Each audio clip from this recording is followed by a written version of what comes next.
सोचो अगर तुम्हारी गर्दन 1 फुट से बढ़कर लगभग 1.5 फुट लंबी हो जाए और वो भी सिर्फ मेटल की चूड़ियों की वजह से। अजीब लग रहा है ना, लेकिन दुनिया में एक ट्राइब ऐसी है जो ये चीज अपने कल्चर के नाम पर करती है और ये प्रथा उनके लिए एक आइडेंटिटी का सिंबल बन चुकी है।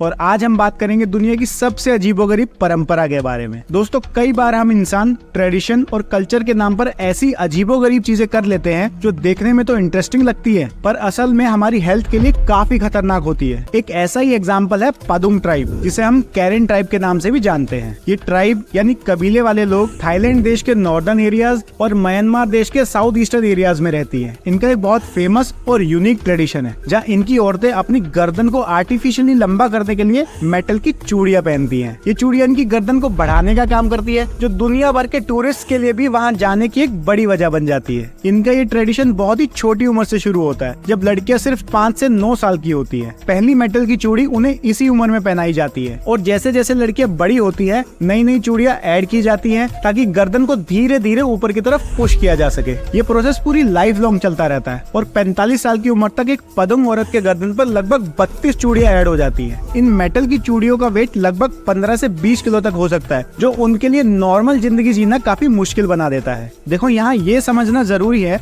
कि चूड़ियां अपने आप में गर्दन को स्ट्रेच नहीं करती, बल्कि इनका काम ये होता है कि ये गर्दन को नीचे से पुश करते हैं और शोल्डर्स को नीचे दबाते हैं और इस दबाव के कारण कॉलर बोन और रिब केज नीचे की तरफ दब जाता है और जिसकी वजह से गर्दन दिखने में ज्यादा लंबी लगती है। आम इंसान की गर्दन का लेंथ जहाँ 8 से 10 सेंटीमीटर का होता है, वहीं पदुम औरतों में ये 19 सेंटीमीटर तक बढ़ जाता है। इस प्रैक्टिस के पीछे काफी थ्योरीज हैं। कुछ लोग कहते हैं कि इससे औरतें ज्यादा ब्यूटीफुल लगती हैं क्योंकि लंबी गर्दन को ब्यूटी का एक सिंबल माना जाता है। कुछ और विचार ये हैं कि ये प्रैक्टिस शायद एक डिफेंस के तौर पर शुरू हुई थी। कई लोग मानते हैं कि इसे औरतों को स्लेव ट्रेड से बचाया जाता था क्योंकि उनकी गर्दन इतनी अलग दिखती थी कि उन्हें बेचना मुश्किल होता था। वहीं कुछ और लोग मानते हैं कि ट्राइबल आइडेंटिटी को हाईलाइट करने का एक तरीका है जो ट्राइब के अलग अलग रिचुअल्स और कस्टम्स को दिखाता है। हेल्थ के पर्सपेक्टिव से देखा जाए तो ये प्रैक्टिस बहुत ही खतरनाक है। गर्दन का स्ट्रक्चर बदलने के कारण इन औरतों के दांतों की सही से डेवलपमेंट नहीं हो पाती। इतना वेट गर्दन और शोल्डर्स पर डालने के कारण हार्ट और सांस लेने से रिलेटेड काफी प्रॉब्लम्स हो जाती हैं और इतनी सारी हेल्थ इश्यूज के साथ इन औरतों के जल्दी मौत का रिस्क भी बढ़ जाता है। कई औरतों में ये देखा गया है कि जब इनकी गर्दन से ये चूड़ियां हटाई जाती हैं तो उनकी मसल्स इतनी कमजोर हो जाती हैं कि गर्दन अपने आप खड़ी नहीं रह पाती। उन्हें अपना सर सपोर्ट करने के लिए भी बहुत स्ट्रगल करना पड़ता है। वैसे आज के टाइम में ये डिबेट का टॉपिक भी है कि क्या ऐसे ट्रेडिशंस को आगे बढ़ाया जाना चाहिए या नहीं।